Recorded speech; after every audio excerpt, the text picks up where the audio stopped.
Oh, hello there. How's it going? Welcome to Vita's 10th birthday party. Oh, the memories. Speaking of memories, what if I told you that the Man-Eater review was not my first review? Allow me to take you back to the year 2016. The year that Trump came into office and stunned the world by proving that oranges can become president.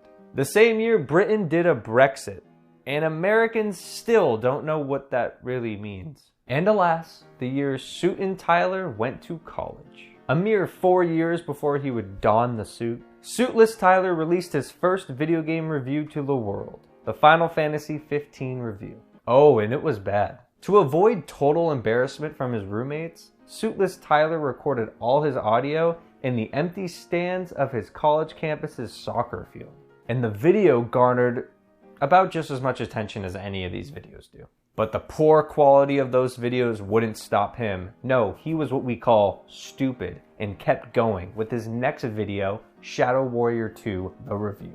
However, Suitless Tyler had enough self-respect to never actually film this review. Until today.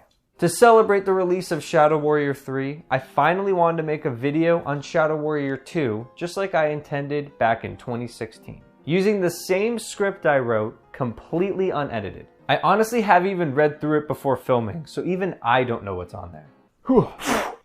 Hope you enjoy Suitin' Tyler's controversial gamer opinions, and I'll see you on the other side.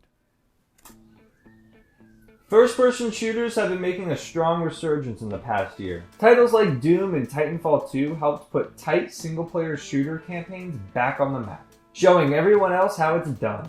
Shadow Warrior 1 also played a good part in this resurgence, and now we got a sequel.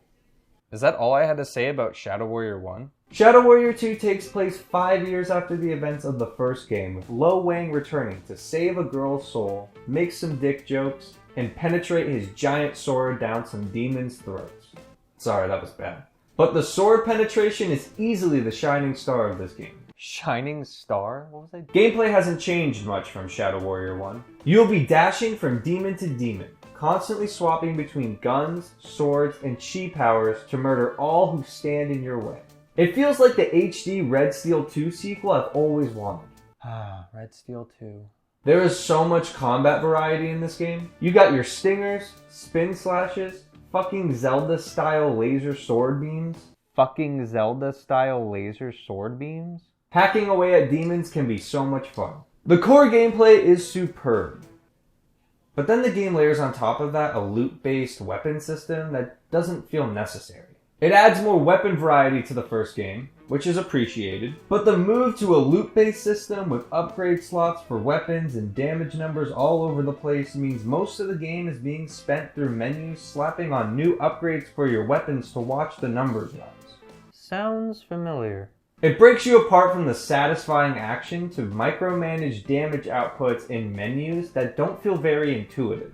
It feels like Shadow Warrior 2 kept the fun gameplay of the first and stripped away everything else in favor of tiring modern game mechanics like loot and a co-op focus. In a world where even fighting games are adopting loot structures, this isn't the kind of gameplay hook I wanted to see Shadow Warrior 2 adopt. What once was a linear but tight single-player campaign has now been turned into an online co-op experience with a hub world for buying loot and side missions to complete. The level design has drastically changed from the first game due to this. Smaller areas that are more free to explore have replaced more strict, structured levels. More open areas may sound good on paper, but it means most of the game you're staring at your mini-map following a dotted line to the objective. Sounds familiar. Which is usually a locked door. Then you have to turn around and follow the dotted line to a group of enemies who will drop the key to the door, kill the enemies, grab the key, then return to the door, open it, follow the dotted line some more, then kill whatever enemies you need to until the mission is complete. This gets repeated over and over again. It leaves no surprises for the player. It feels like the map was made first, and then missions were added to fit the map, causing missions to feel bland at times. Shadow Warrior 2 feels like a game that took 1 step forward and 2 steps back compared to the first. The gameplay is better than ever. but changes to the level design and the addition of a loot system leave much to be desired in this new installment. It may work better as a co-op experience, but as someone who played the game entirely solo, like how the first game was intended to be played, it only feels like a downgrade. You know, I remember liking Shadow Warrior 2 more than that last paragraph makes it sound, but still excited for 3.